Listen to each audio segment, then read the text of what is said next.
मेरे चैनल में आप सबका फिर से स्वागत है। हम यहाँ पर इग्नू के तहत एमए हिंदी कोड MHD 03 के अंतर्गत असाइनमेंट का छठा प्रश्न देखेंगे, जो कि है रोज कहानी के आधार पर मध्यवर्गीय स्त्री जीवन की विसंगतियों का सदुदाहरण वर्णन कीजिए। रोज, जो बाद में ग्रैंगीन नाम से भी प्रकाशित हुई, अज्ञेय सच्चिदानंद हीरानंद बास्त्यायन द्वारा रचित हिंदी की एक अत्यंत प्रसिद्ध और मनोवैज्ञानिक कहानी है। यह कहानी मध्यवर्गीय स्त्री के जीवन की उस घुटन, ऊब और यांत्रिकता को पकड़ती है जो बाहरी तौर पर तो सामान्य और सुखी दिखती है, लेकिन भीतर से पूरी तरह रसहीन और मृत प्राय हो चुकी है।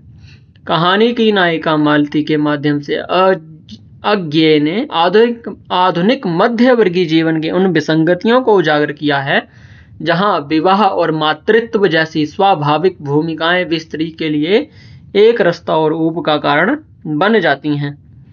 मध्यवर्गीय स्त्री जीवन की विसंगतियों का वर्णन है यहाँ नीचे। पहली है यांत्रिक और रसहीन दिनचर्या। कहानी की सबसे बड़ी विसंगति मालती के जीवन की घोर यांत्रिकता है। उसका पूरा जीवन घड़ी की सुइयों के साथ बंधा हुआ है।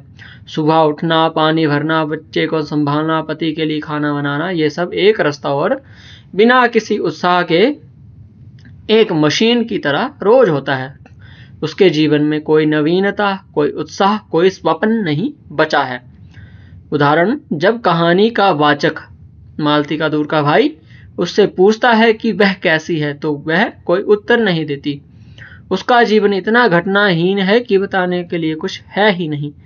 रात के 11 बजने पर उसका ये कहना 11 बज गए किसी सूचना की तरह नहीं, बल्कि एक थके हुए ऊब भरे दिन के अंत की घोषणा की तरह लगता है। जो दूसरी विसंगति है संवेदनहीनता और भावनात्मक रिक्तता। निरंतर एक रास्ता और घुटन ने मालती को भीतर से संवेदनहीन बना दिया है। उसे अपने बच्चे के गिरने की चोट लगने पर भी कोई विशेष प्रतिक्रिया नहीं होती, क्योंकि ये सब रोज की घटनाएं हैं। पति पत्नी महेश्वर, जो एक डॉक्टर हैं, और पति पत्नी के बीच कोई जीवंत संवाद नहीं है, केवल काम चलाऊ बातें हैं। महेश्वर रोज ग्रैंगीन के मरीजों के पैर काट कर आता है और मालती ये सब निर्विकार भाव से सुनती है। प्रेम और भावनात्मक जुड़ाव की जगह एक ठंडे ने ले ली है। जो तीसरी विसंगति है वो है सपनों का मर जाना। कहानी ये संकेत देती है कि विवाह से पहले मालती एक चंचल, अल्हड़ और स्वप्न देखने वाली लड़की थी, लेकिन विवाह और मध्यवर्गीय घरेलू जीवन के दायरे में फंसकर उसके सारे सपने और व्यक्तिगत पहचान खो गई है। वह केवल अब एक पत्नी, एक मां है, मालती नहीं। उदाहरण है इसका, वाचक जब उसे विवाह के कई वर्षों बाद देखता है तो उसे उस पुरानी चंचल लड़की की कोई छाया उसमें नहीं दिखती। वह एक बुझी हुई, थकी हुई और उदास स्त्री में बदल चुकी है। जो चौथा है वह है अस्तित्व का संकट। यह कहानी मध्यवर्गीय स्त्री के अस्तित्व के संकट को दर्शाती है। मालती का जीवन दूसरों के लिए जीते जीते इतना परजीवी हो गया है कि उसका कोई अपना स्वतंत्र अस्तित्व ही नहीं बचा है। वह स्वयं क्या चाहती है, उसे क्या अच्छा लगता है, इन प्रश्नों का कोई स्थान ही नहीं है। यह उस शिक्षित मध्यवर्गीय स्त्री की त्रासदी है जिसे घर की चार दीवारी में अपनी सारी आकांक्षाओं को दफन कर देना पड़ता है। रोज कहानी आधुनिक मध्यवर्गीय स्त्री जीवन की एक भयावह तस्वीर प्रस्तुत करती है। अज्ञेय दिखाते हैं कि सुरक्षा और सामान्यता के पर्दे के पीछे किस प्रकार एक स्त्री का व्यक्तित्व धीरे धीरे मर जाता है।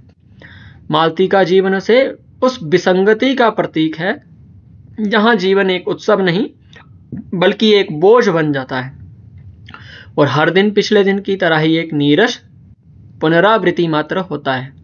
यह कहानी हमें यह सोचने के लिए मजबूर करती है कि क्या घरेलू सुख सुविधा और सामाजिक सुरक्षा ही स्त्री जीवन की अंतिम सार्थकता है।